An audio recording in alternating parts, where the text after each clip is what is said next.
Hi అండి అందరికీ welcome to my channel cinema కథలు. ఈరోజు మనం అంతఃపురం సినిమా గురించి తెలుసుకుందాం. ఈ సినిమాకి దర్శకత్వం వహించింది కృష్ణవంశీ గారు. ఈ సినిమా 1998లో రిలీజ్ అయిందండి. ఈ సినిమాకి సంగీతాన్ని అందించింది ఇళయరాజా గారు.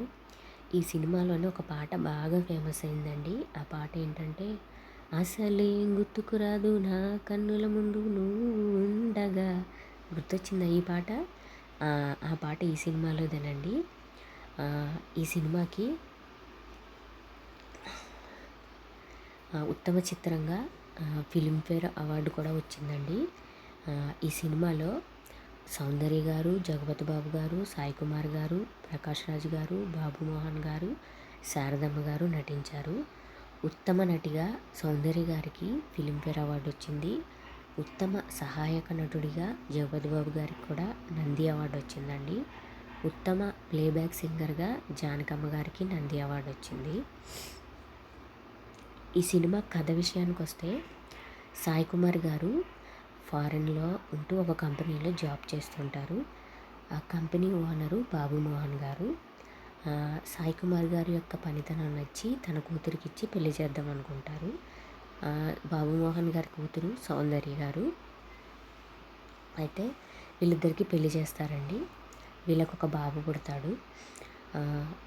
సాయి కుమార్ గారు తనకు ఎవరు లేరని వీళ్ళకి అబద్ధం చెప్తారు. అయితే సాయి కుమార్ గారు తండ్రి ప్రకాష్ రాజ్ గారు, తల్లి శారదమ్మ గారు, వీళ్ళు రాయలసీమలో ఉంటారు. Factionist family. ఈ గొడవలన్నీ ఇష్టం లేక సాయి కుమార్ గారు వీళ్ళకి దూరంగా ఫారిన్లో ఉంటారు. అయితే ఒకరోజు న్యూస్లో రాయలసీమలో బాంబు పేలి చనిపోయినట్టు న్యూస్ వస్తుందండి. అది చూసిన సాయి కుమార్ గారు చాలా టెన్షన్ పడి ఇండియాకు ఫోన్ చేస్తారు. దీంతో సౌందర్య గారు ఎందుకు అలాగా టెన్షన్ పడుతున్నావు, ఏమైందని అడగగా, నాకు తల్లిదండ్రులు లేరని అబద్ధం చెప్పాను నీకు. మా వాళ్ళు ఇండియాలోనే ఉన్నారు. వాళ్ళని ఇప్పుడు నేను చూడాలి. మనం ఇండియా వెళ్దాం పదా అంటారు. దీంతో వాళ్ళు ఇండియాకి బయలుదేరతారు. వీళ్ళు వాళ్ళ ఊరికి వెళ్ళే దారి మధ్యలోనే వాళ్ళ శత్రువులు వీళ్ళ మీద అటాక్ చేస్తారండి. దీంతో ప్రకాష్ రాజ్ గారి మనుషులు వచ్చి వీళ్ళని కాపాడతారు. ఇదంతా చూసిన సౌందర్య గారు చాలా భయపడిపోతారు. మనం వెంటనే మన ఇంటికి వెళ్ళిపోదాం అంటారు. అయితే సాయి కుమార్ గారు నచ్చజెప్తారు. మా అమ్మకి నేనంటే చాలా ఇష్టం, మా అమ్మ కూడా నాకంటే చాలా ఇష్టం. ఆమె సంతోషం కోసం 4 రోజులు ఇక్కడ ఉండి మన ఇంటికి వెళ్ళిపోదామని సర్ది చెప్తారు. అయితే సాయి కుమార్ గారిని వాళ్ళ ప్రత్యర్థులు చంపేస్తారండి. దీంతో సౌందర్య గారు చాలా బాధపడి తన కొడుకుని తీసుకుని వాళ్ళ నాన్న దగ్గరికి వెళ్ళిపోదాం అనుకుంటారు.